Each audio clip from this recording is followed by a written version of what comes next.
In the south of France, the carefree Riviera, with its yachts, citadels, and fine sand beaches. Every year, more than 12 million tourists delight in the pleasures of the warm waters of its slim coastal fringe. But who would have thought that the implementation of a strange scientific apparatus off the coast of these beaches would make sea monsters reappear?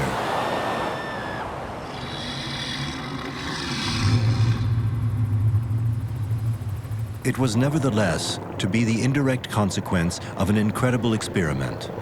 In the heart of the summer of the year 2000, the Oceanographic Observatory of Villefranche-sur-Mer, in association with the top international space research organizations, undertakes the deployment 40 miles off the coast of Nice of an oceanographic buoy named La Boussole, the compass. Its goal seems more poetic than scientific. It is intended to collect and transmit data on the color of the water. This data will permit the calibration of satellites that observe the oceans. The color of the water, which varies according to the seasons and locations, is a good indicator of the presence of plankton. Thus, in the spring, microscopic algae and their predators abound. This is called a planktonic bloom.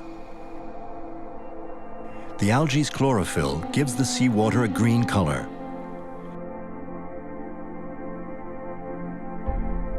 Here starts the vast food chain of the oceans.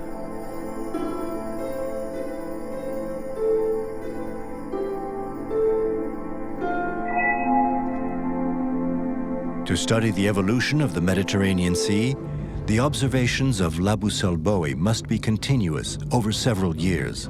The buoy must therefore be solidly anchored and periodically checked. To carry out this maintenance, a passionate biologist. My name is David Duquet. I'm a scientific diver and work at the Marine Lab of Villefranche-sur-Mer, where I am in charge of all diving activities. With tools as efficient as they are rudimentary, he intervenes only near the surface, on the submerged part of the buoy.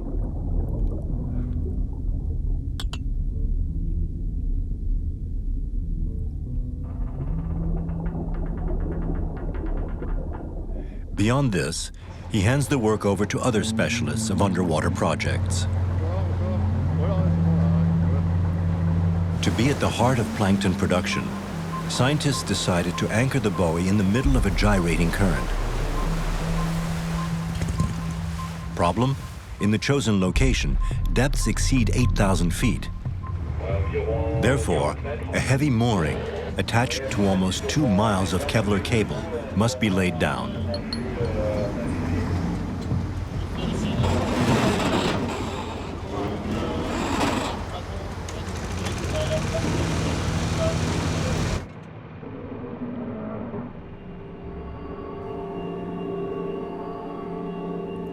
Lost in the immensity of the ocean, the buoy, its structure and its chain attracts many ocean wanderers. Barrelfish, amberjacks, pilotfish, and finally, the Atlantic wreckfish. These fish live in the photic zone, that is to say, the layers of water at low depth sufficiently exposed to light so that photosynthesis is possible. By the buoy's shadow cone, all find both food and shelter. Most swim by sight.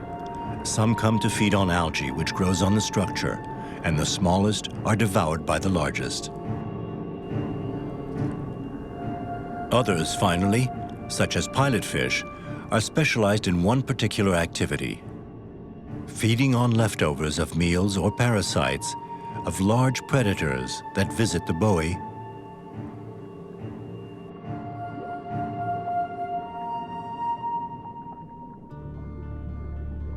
Including the most feared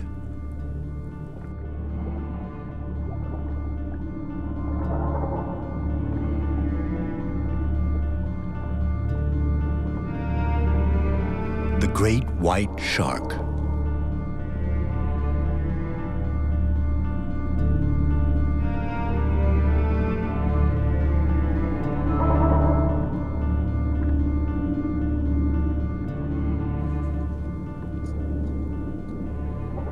The shark has been observed only in the spring, near the surface, swimming in vast concentric circles around La Boussole buoy.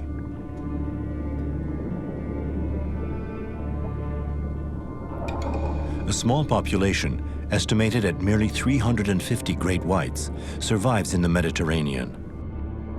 What have they come to look for here, 40 miles from the Riviera coast? Most likely other visitors to the buoy, such as tuna.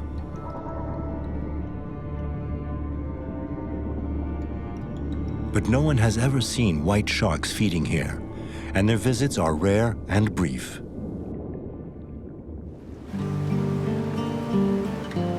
David can expect such unforeseen encounters during his monthly maintenance visits to the buoy.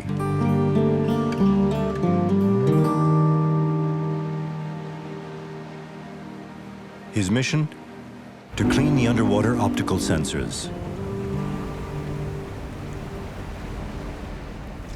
The equipment is still just as rudimentary, but efficient. Solidly fastened to the diver so as not to sink 8,000 feet to the bottom.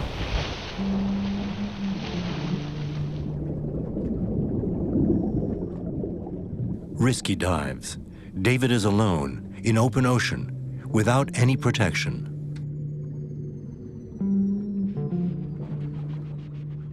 In less than a month, colonies of algae and seashells render the buoy's 20 measuring instruments totally inoperative. To every sensor, a specific brush.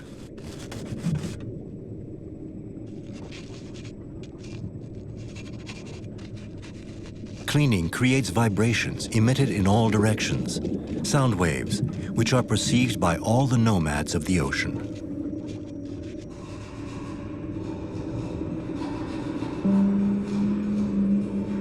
They awaken their curiosity. These sounds propagate along the structure all the way down to the depths. Fish do not know man, therefore do not fear him. And their curiosity is reciprocal.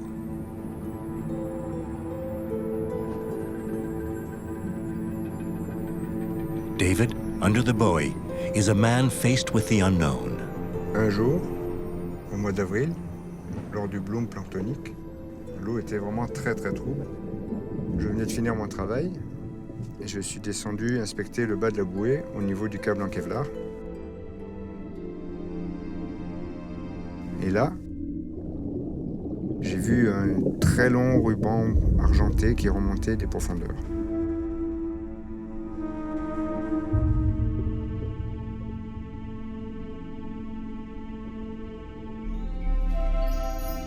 The king of the herrings. Curious, but fearful.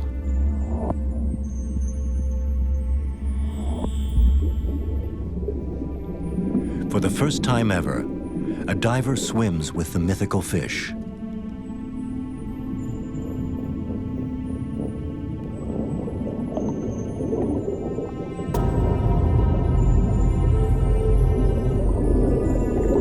An ambassador of the deep comes to the borders of our world. David discovers that it swims vertically, not horizontally, like the sea serpents in ancient prints. Curiously, the tail of the animal is split. Could this be the result of an encounter with the great white shark? To answer this, David would need to get close and to observe the bite marks. Unfortunately, his bubbles seem to frighten the animal. This accidental encounter is too brief to examine the wound. After a few minutes, the crowned fish returns to the aphotic zone, depths where so little light penetrates that photosynthesis is no longer possible.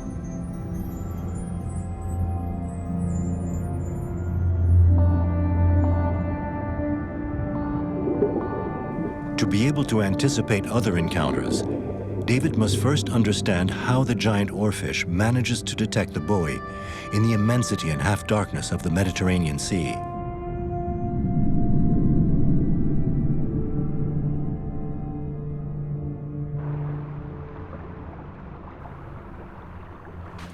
Luckily for him, at thousands of miles from the buoy, a series of extraordinary events was going to enable scientists to reveal unknown facets of the biology of this mythical fish.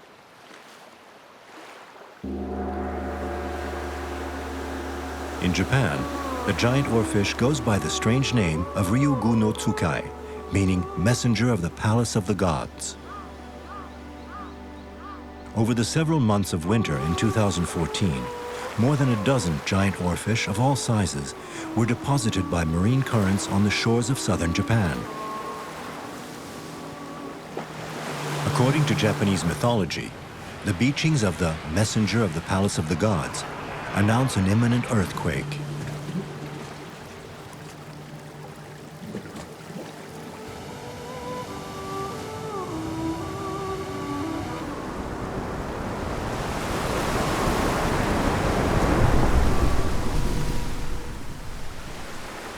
These sudden appearances have never been proved to be correlated to seismic activity in the region. But they offered Dr. Tyson Roberts, the world expert in giant oarfish, an unhoped-for opportunity to carry out a systematic study on fresh animals. Wow. Its anatomy would beat all records. This is an oarfish that attains a total length of 8 meters, longer than any other bony fish, with perhaps one of the smallest brains, relatively speaking. To prove it, he's going to use the latest technological advances in a veterinary clinic. We need to hear. The Japanese provided him with a magnetic resonance imaging machine, or MRI, which produces images in 2 or 3 dimensions of a living body. Applied to a giant oarfish head, the veterinarian MRI, designed for small animals, enables them to create images finer than with a human MRI, indispensable to isolate the brain of the giant oarfish with its ramifications. I'd like to know more about its brain and its glandular system.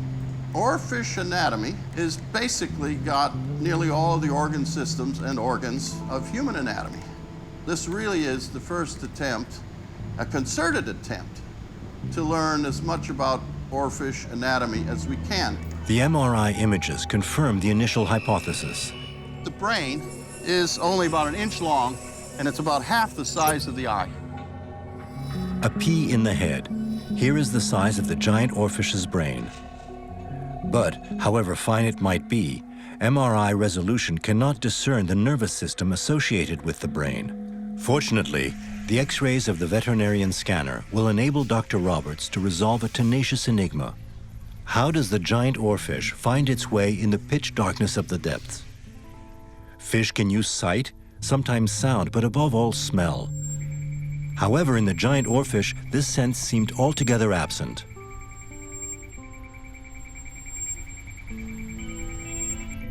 I've examined now something like 35 specimens of oarfish, and I've never seen a nostril, the external opening of the olfactory organ.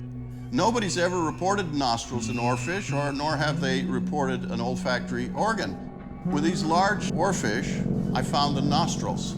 And the nostrils are not on the side of the head. They're at the absolute front of the snout, and they open anteriorly.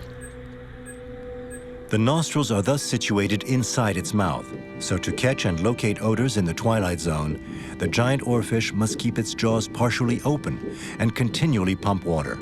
Now, it's quite possible that both of those, which are elongate slits, wider at the bottom than at the top, they could close. So opening and closing could provide a possibility of directional sensation. The consequence is surprising. The giant oarfish is capable of working its way back up the trail of odors in the vastness of the ocean, simply by making pirouettes. If you're receiving a strong olfactory signal in your nose, but you don't know where it's coming from, you face in the direction you think it might be. And if it's weak, then you close the nostrils, and then you turn to another direction where it might be and open the nostrils. And if it's stronger, then you home in on it by successively moving your head and opening and shutting the nostrils. It's a real underwater game of blind man's bluff. When the eyes see only an infinite expanse of blue, The giant oarfish with its tiny brain can localize, go to, and remain around La Boussole buoy thanks to a particular smell. Could it be the smell of the buoy? That of a food source? Or another scent altogether emitted by a creature of the depths? To make a clean breast of it, David must dive to the very limit of the photic zone, where all light stops. As this is beyond his capacities, David calls upon a specialist of deep dives in the Mediterranean, Italian cameraman Roberto Rinaldi. J'ai vraiment envie de rencontrer les régalèques. Mais dès qu'on est parti, en fait, je commençais à me sentir un peu perdu dans l'immensité de la mer. On va être des petits points minuscules dans le bleu. Et ça sera vraiment difficile de rencontrer ces poissons. To approach it, he plans on using a respiratory apparatus which combines performance with discretion, the rebreather. Aujourd'hui, grâce au recycleur, on peut plonger profond et longtemps. On va récupérer les mélanges gazeux qu'on respire. Mais la chose la plus importante quand on filme la nature, c'est qu'on ne fait pas de bulles avec le recycleur. Les poissons, ils sont habitués à tout sauf aux bulles. Avec le recycleur, on a beaucoup plus de temps et de chances pour approcher les régalèques. On the way to La Boussole buoy, David suggests diving under another nearby one, equally moored at a depth of 8,000 feet, a meteorological buoy simply named the Côte d'Azur. It's a sophisticated instrument that measures temperatures, swells, and wind speed and supplies data to forecast centers.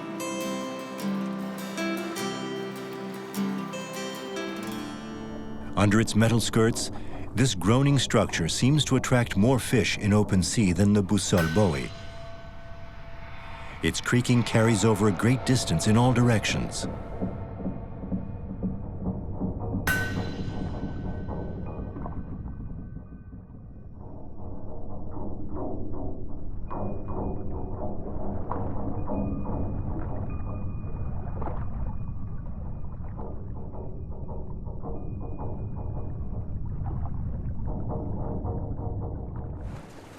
Nothing is left to chance. Gone are the short monthly dives at La Boussole. Henceforth, David and Roberto stay for several days at a time at the meteorological buoy, diving at all hours, starting at dawn. They've synchronized their visit with the spring peak of plankton production, therefore of animal proteins. Thus, if the giant oarfish is indeed attracted by a source of food that gives off a smell, or by the sounds of the buoy, they increase their chances of an encounter.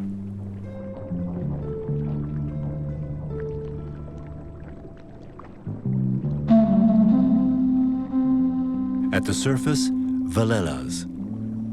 These are not jellyfish, but polyp colonies that drift with the winds and currents. For his first dive, Roberto doesn't go down with a camera, but with a stick topped with a scouring sponge. This is intended to take mucus samples from the skin of the giant oarfish to conduct genetic analysis.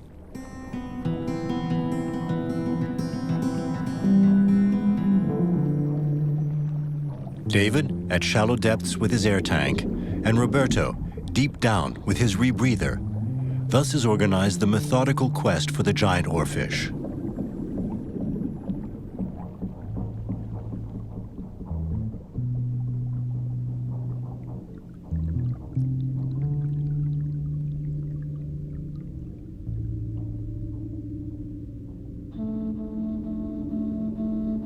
These serpent-shaped creatures are neither giant oarfish nor jellyfish, but salps, animals who filter bacteria and phytoplankton and develop their chain of fellow creatures by hermaphroditic reproduction.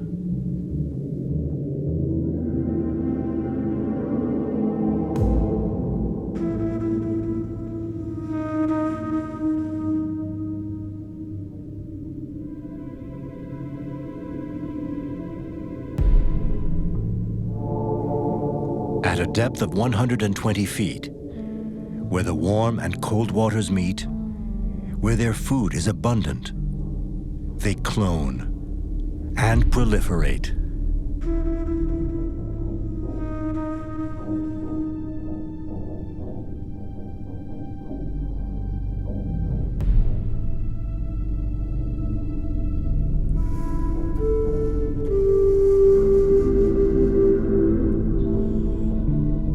In this organic soup, Roberto made a record-breaking encounter.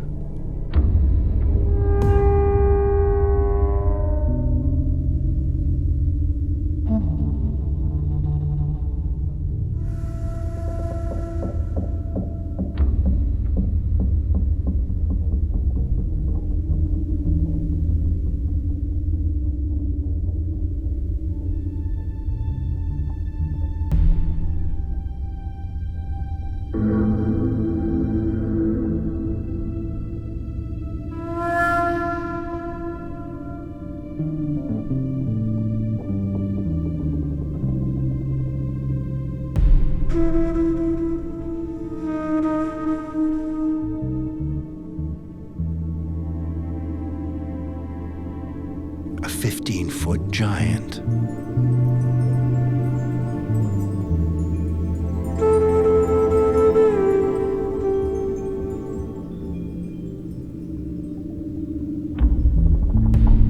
The largest living oarfish ever observed in its environment.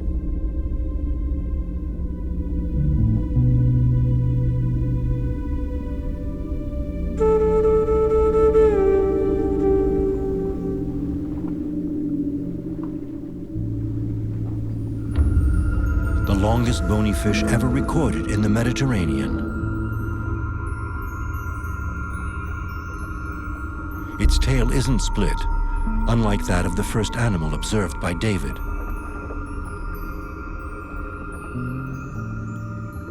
A unique opportunity to become acquainted with it before it heads back to the depths.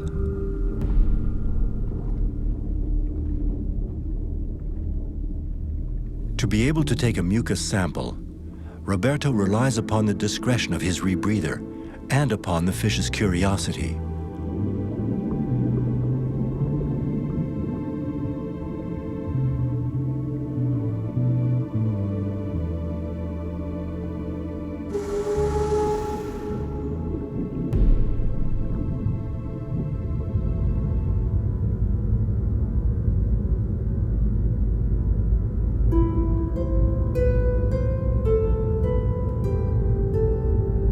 About him and about the buoy.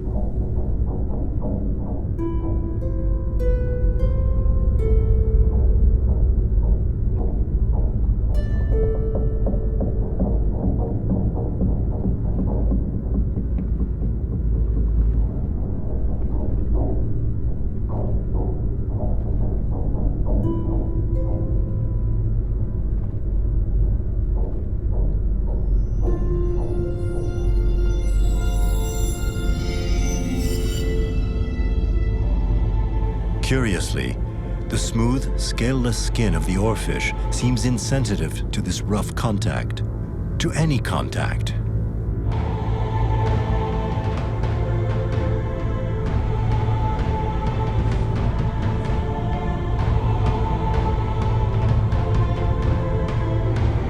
But once its curiosity has been satisfied, the giant heads back down into the depths. Covered with its precious mucus, the scraper is sent in alcohol for analysis to the University of Western Brittany.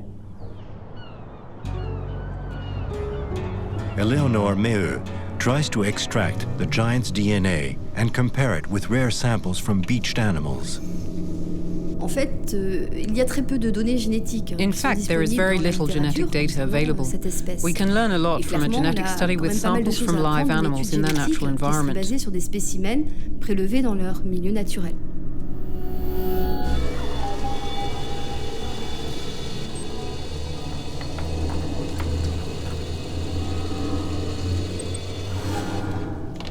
Après pas mal de mises au point techniques, after quite a few technical challenges, we managed to extract DNA from the mucus samples and we analyzed it. We found a 10% variation between different individuals from the same species.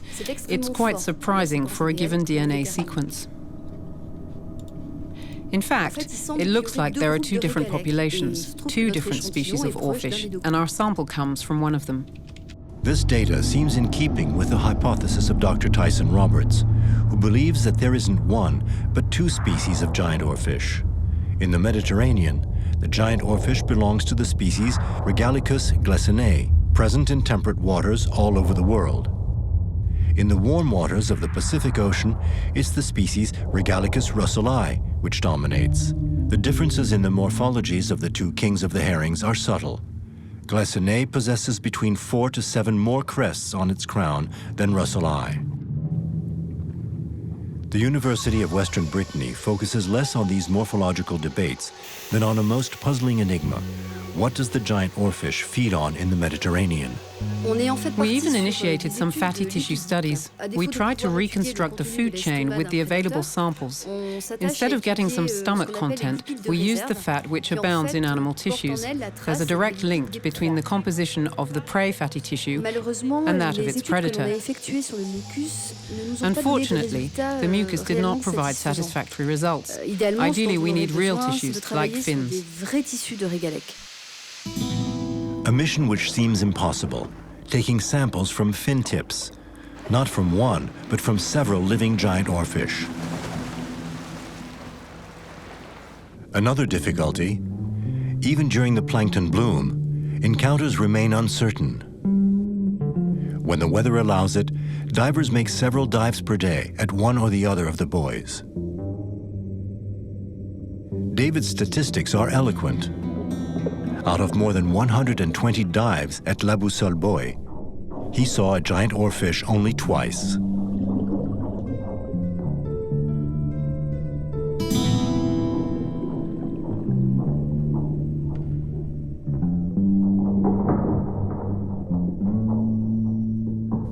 Luck does not exist.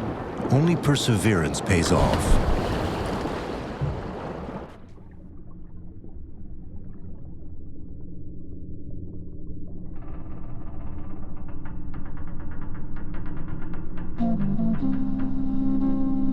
A giant oarfish answers the call of the buoy. And it is not alone.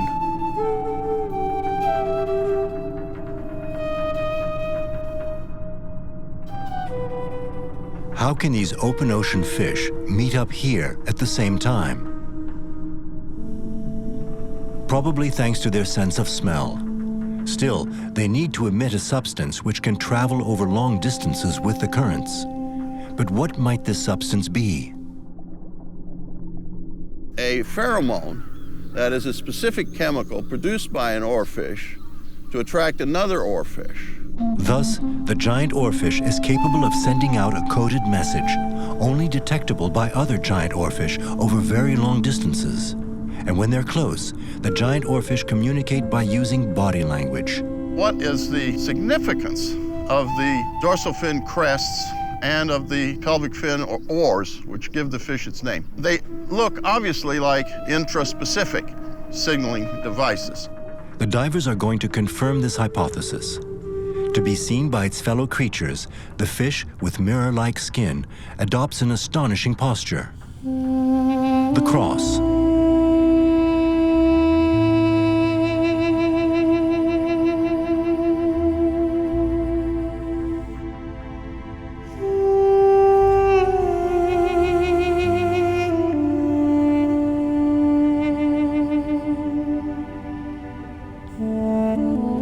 These static postures should allow David to approach it and to take tissue samples. But he'll still need to be able to swim at its pace and force it to remain near the surface. Easier said than done. Avec sa petite nageoire qui vibre, il ne bouge pas, il vibre sans arrêt, il est capable d'aller très vite. On peut l'appeler poisson-piège parce qu'en fait, il a l'habitude méchante. Il coule comme ça, mais il ne fait rien, il ne fait pas de mouvement. Est-ce que pour un poisson, la verticalité, ça représente quelque chose, comme pour nous? For the divers, descending is easy, but they risk the bends by coming back up too quickly. One solution remains, passing gently underneath the giant oarfish.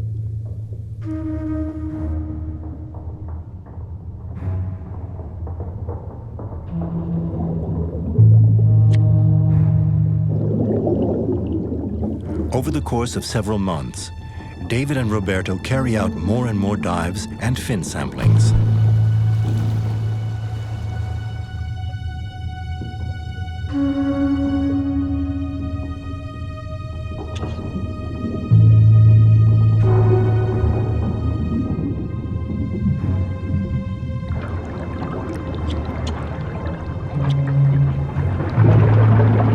Each time they return to port, they send the samples to the university laboratory.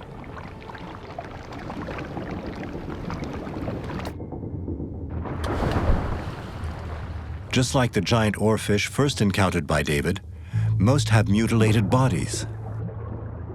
The great white naturally appears among the list of suspects. This time, divers were able to observe in detail multiple scars.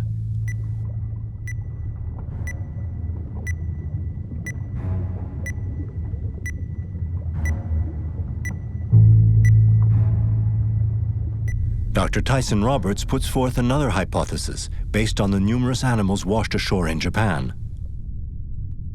The oarfishes typically undergo serial autotomy. What do I mean by that? I mean they undergo a consecutive series of self-amputation. It's like in a lizard when it drops its tail, except the lizard can only drop its tail at one place.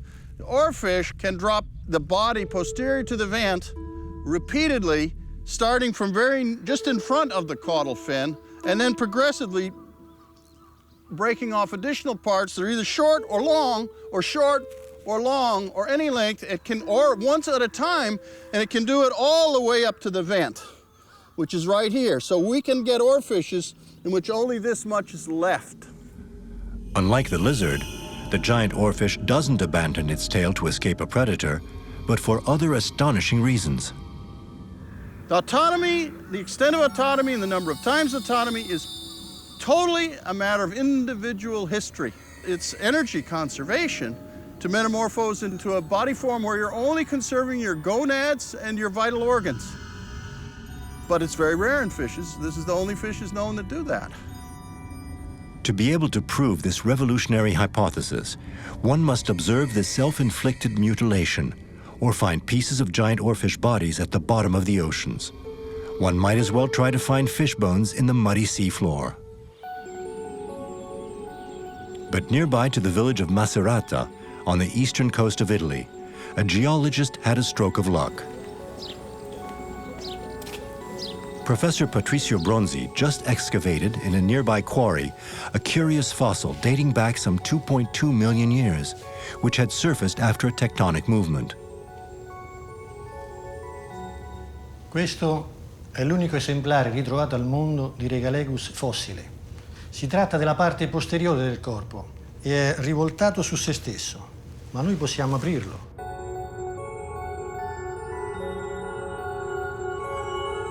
The principle of autonomy was thus engraved in ancient maritime sediments for all eternity.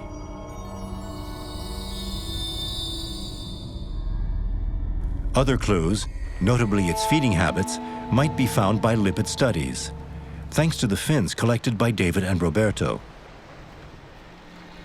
Still, it's now necessary to identify the preys of the giant oarfish, and thus their lipid signature.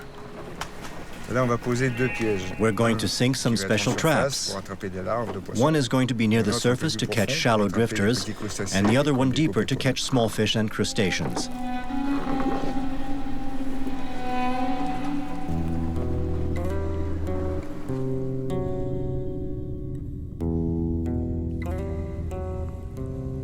Like an underwater beacon, the light from the trap arouses the curiosity of the vagabonds of the open sea.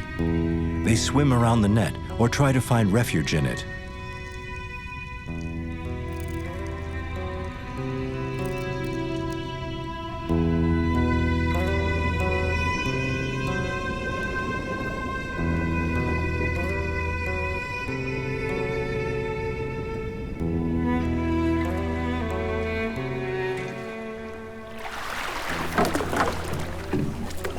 During the day, the catches are meager.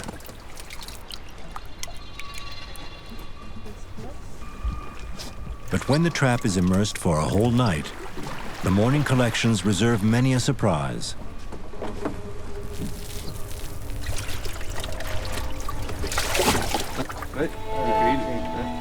These small shrimp, are none other than krill. This species, present in abundance in the northern Atlantic, makes its bioluminescent organs glow in the aphotic zone of the Mediterranean.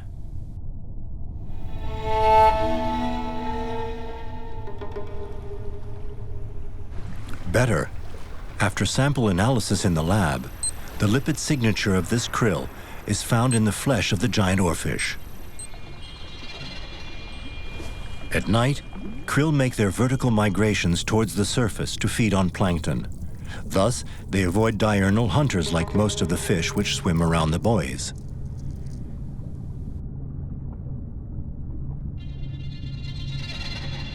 But in their wake, they lure all the predators whose sight is adapted to very weak light.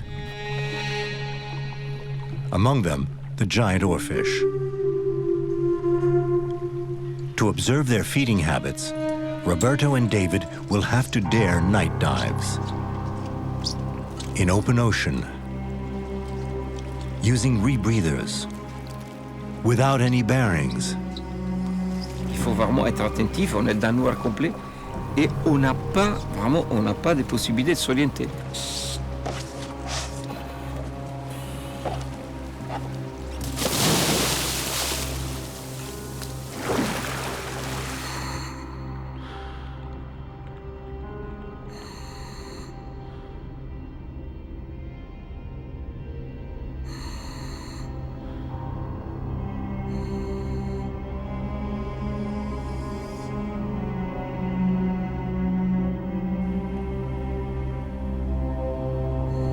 Strange, ghost-like visitors make their appearance out of the infinite darkness.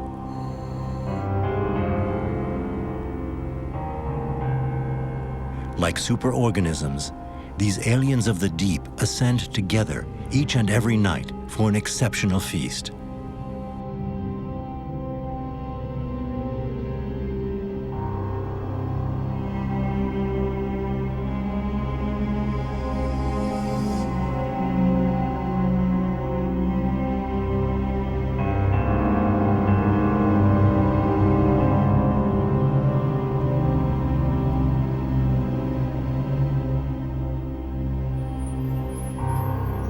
It is the largest biomass migration in the world.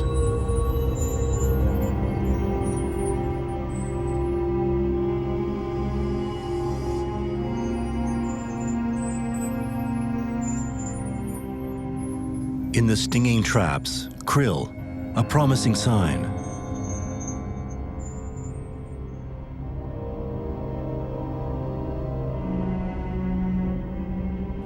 But where have the fish gone?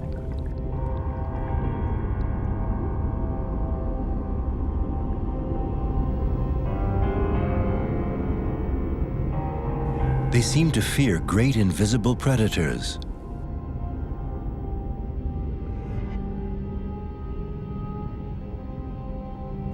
And huddle together.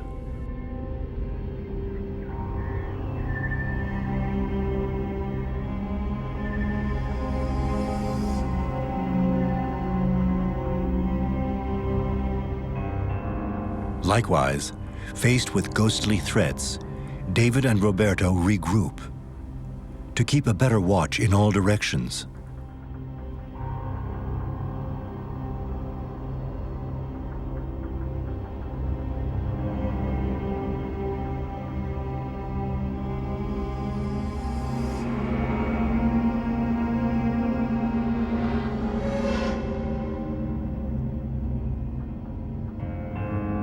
A sunfish, false alarm.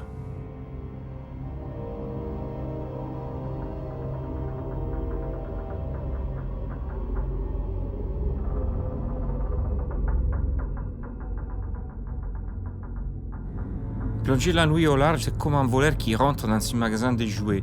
Avec les faisceaux de lumière, on va révéler des couleurs magnifiques, des couleurs étonnantes qu'on ne voit pas le jour. On sait qu'il y en a beaucoup de jouets partout. On ne voit très peu, mais c'est suffisant pour être émerveillé par ce qu'on voit.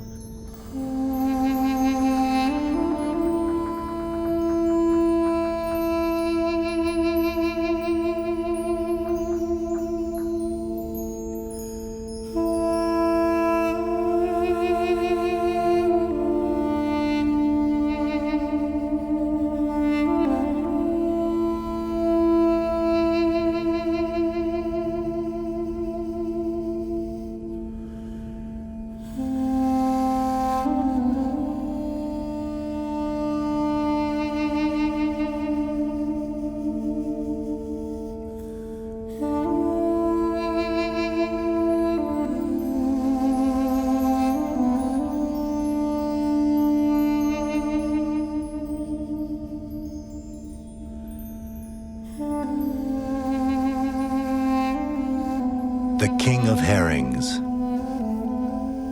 in all its splendor. The diver's underwater lights reveal multicolored reflections. What use is this shiny skin in total darkness? Maybe to mirror the dim lights of the krill and blend in with its prey? It's a mystery. All the more so, as the oarfish pays no attention to the krill. Nevertheless, it partially opens its mouth, as if to catch invisible prey. The diver's light seems to disturb it. A closer look reveals tiny visitors which swim in and out of the mouth of the oarfish of their own free will. Parasites.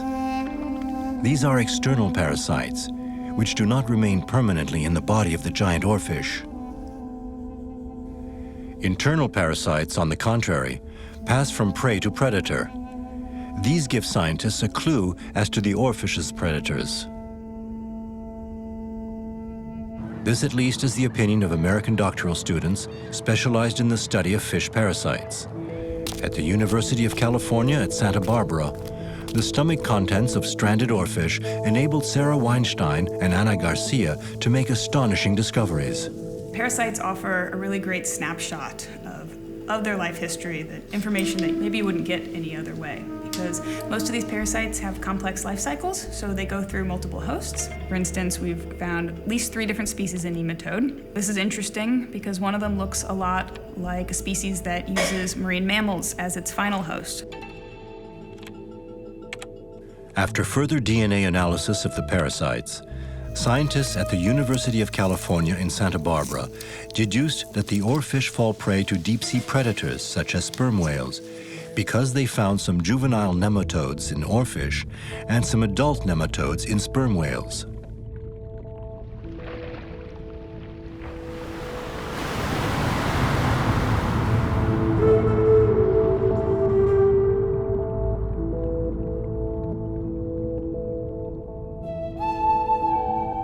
These nematodes actually end up in the oarfish. They're picking it out of something they're eating, like krill. The krill also provide oarfish with bioluminescent bacteria. But until now, no bioluminescent organ had been found on the oarfish, for a good reason.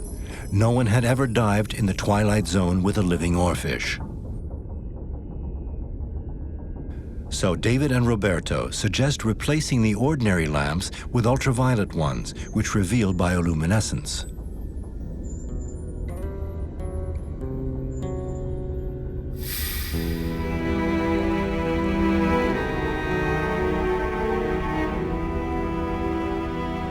Notably, the bioluminescent lures of the krill eaters.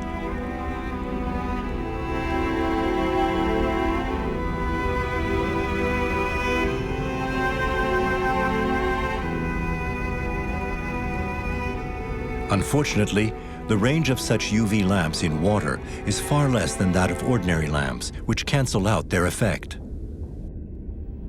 The task is both dangerous and difficult. David is going to have to spot the oarfish with ordinary white lights, then turn them off, and let Roberto and his UV lights try to approach it.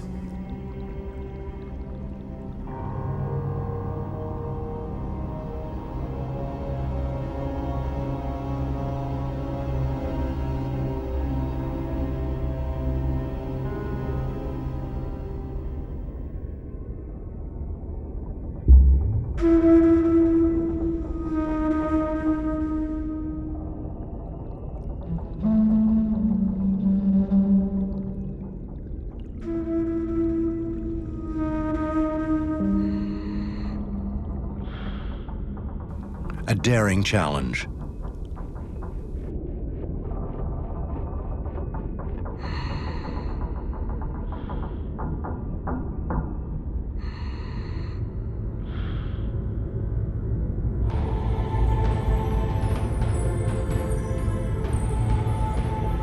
A success. The UV lamps revealed 2 bioluminescent organs on the oarfish's head. One on the forehead, the other under its chin. Like luminescent miniature traps, these organs enable the oarfish to be both seen and to lure its prey. Its beauty can also prove fatal for divers. À un moment donné, je me suis rendu compte que sa crête montait vers le haut. C'est comme ça que j'ai réalisé qu'on était en train de descendre à toute vitesse.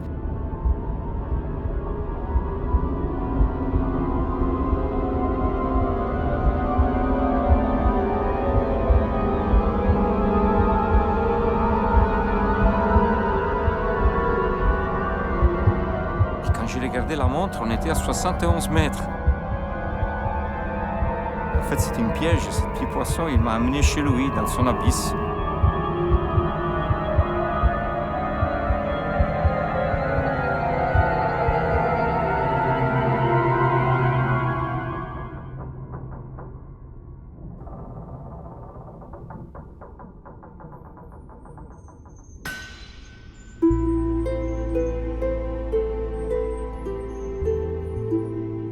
The sea serpent is no longer the mythical creature which devours ships. Its only menace, its spellbinding beauty. David and Roberto looked deeper to uncover the first secrets of the oarfish. The rare, eerie, yet harmless ghost of the open seas.